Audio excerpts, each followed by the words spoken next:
10 piece বড়ি আনতে বলেছিলাম। চল একদিন দাঁড়াস নি, হ্যাঁ দাঁড়ালে প্রবলেম আছে, চলে আসবে।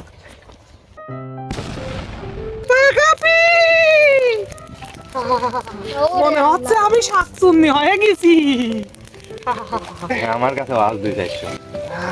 তাহলে তো করাই যায়। কিসের পিলার আছে খালি ধোয়া নাকি? করেন সেই ব্যবস্থাটা করেন, শূন্যের ছেয়ে থাকবো, দেখবো আকাশে চাঁদ দিনের বেলায়ও। একদম হ্যাঁ ভাই, ফোন দাও।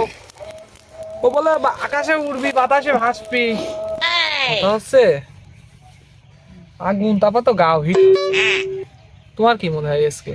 হ্যাঁ ভাই, গা গরম করার ব্যবস্থা করতে হবে, এটাই গা গরম হচ্ছে, আবার ঠান্ডা হয়ে যাচ্ছে, একভাবে গরম করে রাখার ব্যবস্থা করতে হবে, শীত খুব বেশি। তাইলে কি করতে চাচ্ছিস? শুকনো টুকনো